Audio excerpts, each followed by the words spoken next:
So level 2, so level 1, you get 95% chance of living age 75 to 98. But then level 2, you're kind of like increasing your chance of being in the top half of that amount. So it won't make you live longer than 98 because you need to reverse the fundamental aging processes to do that. But it'll make you healthier and more likely to reach age 90 plus. That's the point of level 2. And this is where like all the things, all the random things in medicine and healthcare, I just like throw them in. So there's 12 categories. It's quite a lot. One key one, which a lot of people will understand or have experience with, is sleep. So obviously, if you're sleeping bad and you have insomnia your whole life or sleep apnea, that's really going to increase your risk of heart disease. But solving sleep isn't, you don't have to reverse your aging process to solve sleep. It's all like different interventions which aren't related to reversing aging. And that's what level 2 is all about and why it's called additional interventions.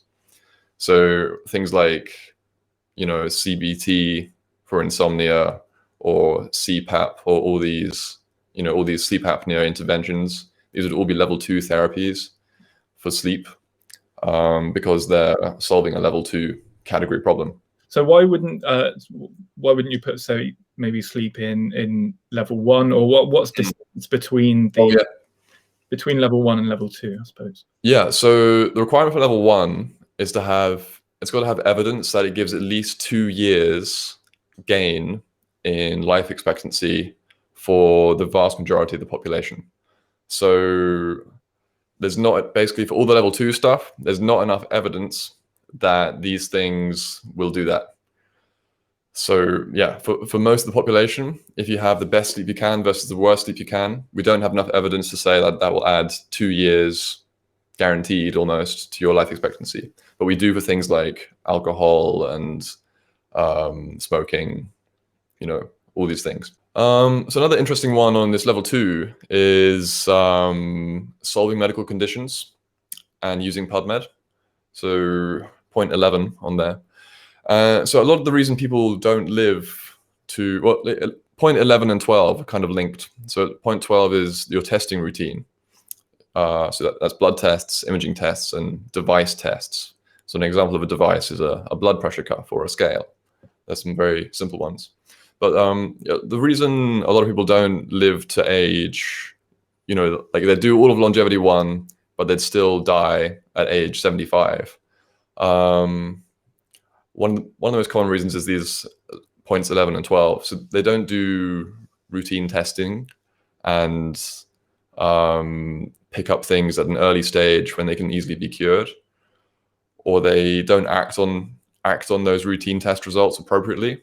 So they may find they have something abnormal, but then it's managed incorrectly by their doctors. And also there's a lot of medical conditions, there's like 50,000, most of which are genetic, but there's at least, there's thousands or 10,000 or so quite common medical conditions which people could have. And people, if you're having these over the years for decades and decades, then it's going to affect your aging.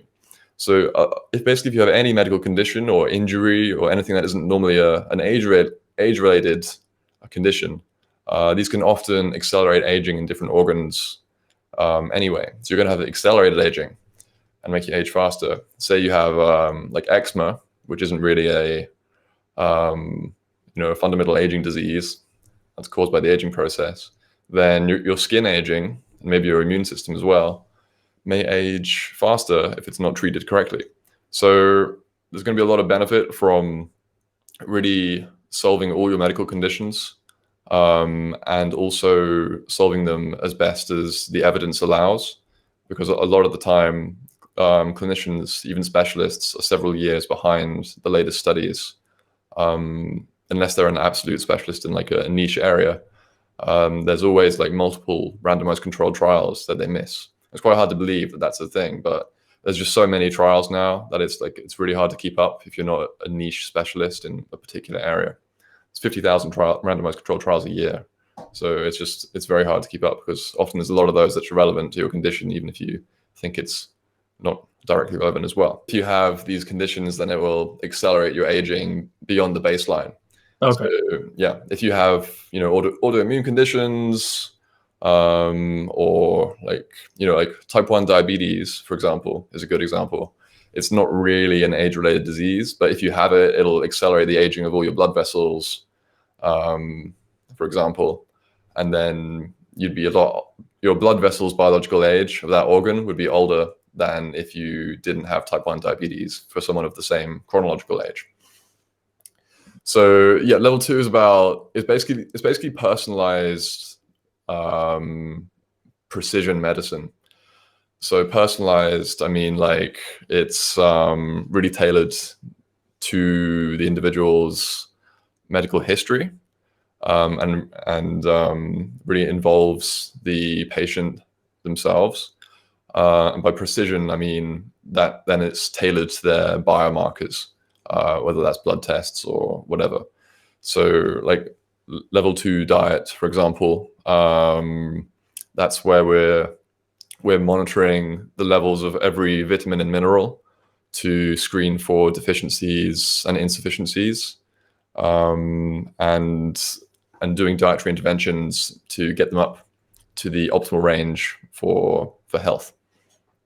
So that's one example of how biomarkers can be used in level 2. But yeah, that's level 2 as an overview.